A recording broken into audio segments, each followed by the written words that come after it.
Well, hello everyone, and welcome to another edition of The Bottom Line. Carlucci Broadcast International bringing it to you. Hey, we're on a traveling show. We're on location here at the wonderful DoubleTree Hotel in beautiful Mission Valley, part of the great city here in California, San Diego. So we're here at the DoubleTree, and it is my pleasure. I'm Mike Carlucci, and the pleasure is, of course, to bring in my good buddy, Richard Boddie, man of many myths, man of many legends, man of everything. Richard, always good to see you, my friend. You're looking good, and it's always good to do a traveling show. We should do more of these traveling shows when we're able to do it. So anyway, well, here's our topic of the day. Of course, we've chatted in previous episodes on the bottom line with the Donald Trump impeachment situation. He's got so many shenanigans going on, but he was acquitted just a matter of days ago. The Senate, the tallies, if you will, by the Senate voted. It was in his favor to be acquitted, and I think there was one though that was kind of controversial, as Senator Mitt Romney from Utah voted to on two counts, so two articles voted. One of them, one of them voted guilty. So nonetheless, I want to get your take on this whole fiasco. Acquitted, and Donald Trump did have a good week. His ratings went up. And he was a very favorable guy, and he sure let us all know with his big ego, told us how great he is and how great things are. So anyway, fill in the shoes, if you will, and run with it. What do you got? What's your take? The Donald is a narcissistic jerk. That's what I say. Circus act. But Nancy doesn't know how to even play with the lion in the cage, because she's never been a reality star. So right. From the time it started, Nancy Pelosi, by the way. From September, when she filed the articles of impeachment and all the pomp and circumstance, they picked the wrong thing to get the Donald on. Whoops. They picked two things that were easily not going to fly, that the public was going to not accept. And I think that, once again, they blew it. I saw something recently that said Trump knows how to win while the Democrats know how to make issues that don't fly. Yeah, and they seem like the battle they're putting together. It sometimes seems like it's a losing battle from the start, and it finishes that way. So it doesn't look good on their party. It doesn't. And with the 22-person show they started about a year ago, called their debates and all, and now it's down to what, 7 or 8, I think. It's almost it's a circus, and most people are saying, I don't think that's too cool, and I'm going to vote for Donald because Donald has made the economy, but Donald hasn't done a damn thing except get lucky in his timing. And the guy is a little bit off. I can't believe Trump folks really think he's a good person, because he's not a good person. He's a reality show host. Sure. And he's an entertainer. He's an entertainer. Yeah. But the problem was with the Democratic Party, they had the wrong person running back in 2016. So there you go. You got somebody that shouldn't be running, wins, and you have some a person that some people thought should have won by running first and then winning. And she obviously was not. They said she was qualified, but a lot of baggage. It's like a baseball player that he's a professional baseball player. He's batting 192. Sent him down to the minors. I think that was part of Hillary. Hillary was batting way under 200, and she's a professional politician, but she's not a good team player as well. Horrible in the clubhouse, horrible in the dugout, and she was just the wrong person for that party ticket, and that's why the Democrats are paying the price, and that's why we've got the circus act, the entertainer, the goofball, Donald Trump in the House. So what's to look ahead now as we're getting set here for 2020 election year. We got the debates building up here. The Iowa caucus was a catastrophe and a disaster. What's your take on that? I think it was fixed. I think they didn't want Bernie to get it. So I've had situations like this in libertarian politics over the years. In Nevada, a while ago, we had a person who used to be a labor leader, female, who was a Democrat and well known by the unions. And she switched over to Libertarian, and she ran for state senate. Okay. And the lights always seem to go out when the votes are being cast. Yeah. And she was leading 60 to 40% when the power went down. And when the power came back about 3 hours later, she was losing 90 to 10%. So it's easy for them to rig elections or caucuses or anything like that when they don't want the candidate to win. Bernie was probably going to win this one. And they said, well, we can't have that. So we'll act like the power went off or something happened with it. It wasn't our programming and it wasn't what we did. Bull roar, I think it was fixed. So Buttigieg comes out got an edge with a slight edge over who? Over Bernie. Yeah. Now, Iowa caucus has never really meant that much. And in this day and age, with 85 candidates by the Democrats, or how many other they're running through there, they got a guy named Bloomberg with a deep pocket who doesn't even have to play in their debates. He hasn't even been in it. He doesn't even have to even play in that stuff. And he can try to buy himself. He's going to put aside $1 billion of his own money to try to do this. So I see primaries that are coming up in various states and all, and I go back to my original prediction. It will be Joe Biden and Buttigieg. That'll be the ticket. It will be the ticket. And this guy, Tom Steyer, it's funny when he's been loading up tons of commercials, and they're very soft reasoning commercials. I'm not really impressed by him. And I don't like to analyze people how they dress, but he does wear this weird like tie. It's like made out of a robe or something. But nonetheless, that shouldn't be anything why if he's qualified or not qualified. But he just seems like a weak, whiny guy. Yep. And his voice kind of has one of my favorite actors, George Hamilton. He sounds like George Hamilton, the voice, because I was in the kitchen and I heard his voice on the commercial. I hope it's got to be Steyer, but maybe it's George Hamilton. They have a very same vocal tone. So, well, he's also a deep-pocket billionaire who's been sort of sneaking around the outside saying, I'm going to run, maybe.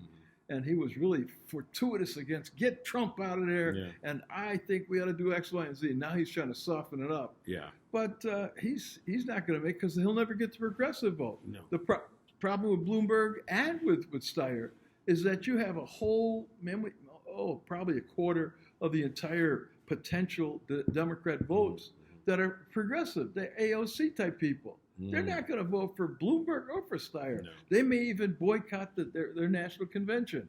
Yeah. And that's, once again, why I make my prediction. I think that Joe and the Buttigieg have a very good chance of not only getting the nomination, or should, if the Democrats are serious, to want to beat Trump, because that's all they've been drumming on for 4 years. Got to beat Trump. Got to get him out of there. We got to try impeachment. Got all of it. Try all that stuff. They're going to keep going. They're going to look for something else, some other trail of they'll find something if he may have done deceitful wise. But the Donald will get through that. My prediction. And I think that the Trumpers need to realize that their guy is really not a nice guy. And maybe that could start the discussion to be able to say, look at both sides are really. This is like the war between the states when the whole thing fell apart. You had people on both sides saying families were wanting to kill each other over those. We're at that point again. Yeah. But I think that the solution is that we start to get people who say, hold it. I don't care what the label is. Let's see what's going on for real. Right. And there are a few of those starting. Donna Brazile, who the Democrats ripped. She was the Democratic National Party chairman, and they then undermined her, and the Clintons messed over her, and she finally just left. She went to Fox News. Yes, as a contributor. Yeah. And Donna Brazile and the black guy who was the head of the Republican Party, I forget his name. Tim Scott? No. It starts with, the last name was an S. Oh, yeah. He was kind of bald and handsome. But a very young-sounding voice guy? Yeah. I forget the his two name. of those have gotten together to start a movement to say, we're not either side now. We have to try to save this boat from sinking. Yeah. Even Whoopi Goldberg's talking that kind of stuff. Oh, by the way, Tim Scott's the senator. I confused his name. Yeah. But the other gentleman. Oh, it's a French, like Pierre or something? Oh, no. That's not the... No, that's not the guy you're talking about. Okay. No, this is the former Republican Party chair. He served for about 8 years, and he was pretty well known. Tall, thin... That's the guy, isn't it? It's not him. No, not. He had a French first name. Yeah. I don't know about that. Well, we'll figure it out. I'm sure our audience knows. Oh, by the way, please do subscribe, and any ideas and questions, do make comments. We really appreciate that. And, by the way, we have a new sponsor for this particular show. It's actually two sponsors. First off, we have the DoubleTree Hotel Cookie. Yes, you get this when you check in, and they are sponsoring this edition of the Bottom Line. And yes, they're really good when they're warm too. So, and also our main sponsor, of course, we appreciate the good folks from Nature Valley Crunchy Oats and Honey. Yes, thank you so much. We appreciate sponsoring these two, the DoubleTree Cookie from the DoubleTree Hotel, and of course Nature Valley bringing out some sponsorship. So looking ahead now, we got the New Hampshire primaries coming up next, right? So yes. Bernie might have a pull on that one. I think he might. Territory? Yeah. I think he might, and then also the Libertarians might show up there since New Hampshire is a Libertarian state. Yes, it's it's of the 50. It's the most Libertarian of all. And I think that. Give me your take on that.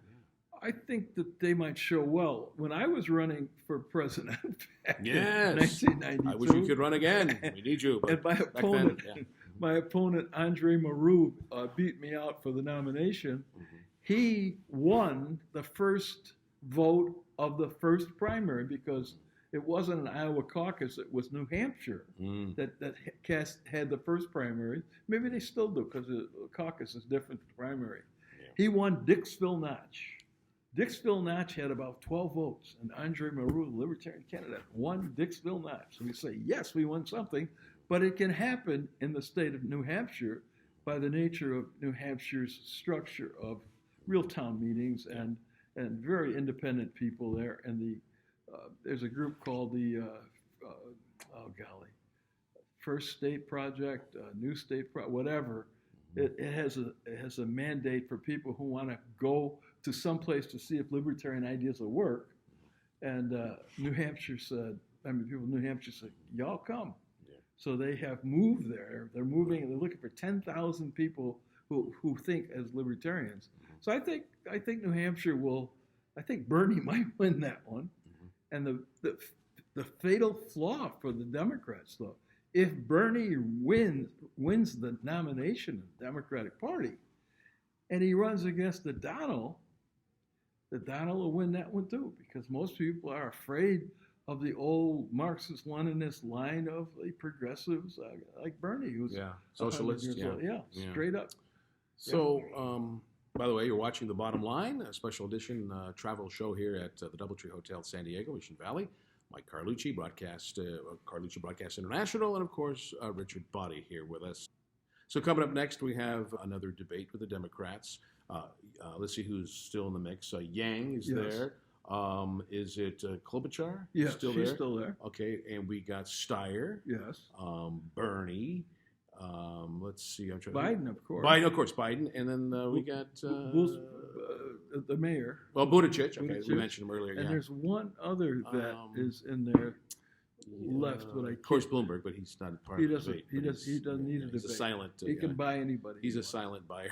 Yes. There is one more in there. How I try to think is because I always watch Saturday Night Live when they do the funny, and I'm actually trying to think of them instead of the real people. I think that might be it. Let's see, because we did mention Bernie, Buttigieg, Yang, Klobuchar, Biden, Steyer. I think that's it. Because you said Tulsi Gabbard got kicked out. Yeah, they didn't. Who I like, by the way. Of course, she's a veteran. We don't want wars. Yeah. They said can't have her. So, but right now, your feeling is as we get closer and closer is a ticket of Biden. It's got to be Biden and Buttigieg. Because otherwise they can't be Trump. Yeah, that would be. Even that ticket probably won't be Trump because Trump is a phenomenon. Yeah. I mean, this. Well, I've talked to some staunch liberals, and they said that years into his presidency, that they said that I never liked him, I never will like him, but if he doesn't get reelected, I will miss him. This is what they say because they like the show, they like the clown show, they like it's an act. They're into it. They're into the tweet, him going on his Twitter account. Yeah. They're into that because if it ends, people are going to get bored. Let's face it. So. But great comedian material. Yeah, exactly. So he's sold liberals in the sense of entertainment value, but of course they don't like what he's doing. But okay, so like I said, we're getting close, election time, and but before we, so that's your gut feeling, Biden and Buttigieg.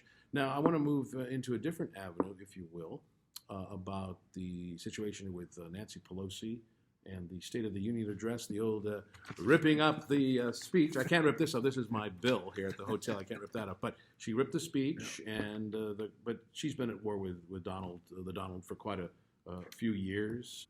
I mean, if you have someone that is like just ripping you apart to the media and to Congress, and you just never liked them, it's like oil and water from day one. Here's an example. Like, let's say an ex-wife that just took everything, all your money and everything, just made your life miserable, and you see her in court or anywhere, you're not going to give her a hug and a kiss. So that's why Donald goes, well, this woman's trying to ruin with the impeachment and everything else. I'm not going to shake your hand. Right. Plus, he didn't shake Mike Pence's hand either. Right. So, right. Well, I think that once again that our Speaker of the House has made a wrong decision trying to play games when the other guy is trying to win an election. That's the biggest problem. This is symbolic. Symbolic doesn't win elections, and that's where they're missing the point. If they keep doing that kind of thing, we're going to have another period of a Trump presidency, and then maybe they can bring some real articles of impeachment. Yeah. Because I know there are areas where the Democrats could have done a far better job. And they said that she ripped the speech apart because she thought it was just a big mess and it was horrible. Yeah. But the thing is, most people would agree that that offended some of the people that he honored, like some of the military, like the Tuskegee Airmen who he honored, and then the family whose daughter got killed in the Iraqi War. And there was a couple others I didn't get a chance to see. But so doing that, regardless if she agrees with that speech was a bunch of BS, you're still nonetheless tearing the speech up. You're being very critical of those people that he honored, and disrespectful, some people say. So well, that was a bad move on her part again.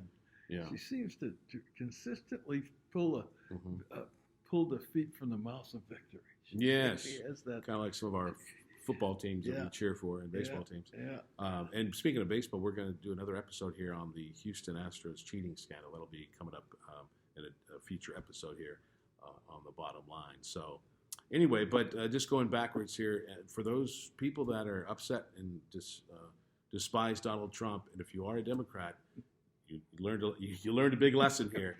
Don't have someone like Hillary Clinton on your ticket. That is your problem. If you had a better person, too bad Joe Biden ran, but he had a situation in his life that he didn't want to do it. But you get somebody else, because if you got somebody else that was tactical and that was qualified or way overqualified, we wouldn't be talking about Donald Trump. Right. But you put in Hillary Clinton in there, and it's just like you're supposed to serve Coca-Cola, and you're serving your guests RC Cola. Just like a quote from Breaking Bad with Bryan Cranston. Eisenberg, the character said, my stuff, my meth is like the New York Yankees and Coca-Cola, and yours is like RC Cola, that kind of thing. So that's what you got. So blame it on that. That's why Donald Trump's your president and possibly could be reelected, because you had the wrong person on your Democratic ticket. And that's my take. So you already gave us yours, and so we'll see what happens here in the next handful of months. Will it be Biden or Buttigieg on the ticket, or what other kind of surprises we'll get? Bernie? Who knows? That's right, because if Bernie's there, then it's Donald versus Bernie, and Bernie loses. Yeah, because he sounds like a New York cab driver. Yeah. Before they became. Well, every time I watch Larry David on Curb Your Enthusiasm, I think I'm watching Bernie Sanders, and then when I'm watching Bernie Sanders, I think I'm watching Larry David. So in fact, every time Saturday Night Live, they get Larry David's got a continual recurring role on SNL when they do the funny debates there on Saturday Night Live. So well, anyway, that's it for now. Here, we appreciate the good folks at the DoubleTree Hotel, the DoubleTree Hilton Hotel, that is Mission Valley here in San Diego, as our traveling show here for this particular episode. And once again, folks, just remember, keep in mind, when you want to get that information, that scoop, just dig deep all the way to the bottom, and that's what you'll get, and find the bottom line. And for Richard Boddie, thank you, my friend, for tuning in. We'll see you here in the next episode. You'll have a great early part of the year. And this is Carlucci Broadcast International, bringing you the bottom line. I'm Mike Carlucci, once again for Richard Boddie. Thanks for tuning in. We'll see you soon. Do subscribe, make comments, and we really appreciate your time and viewing in. Peace, love everyone if you can, and once again, ciao for now.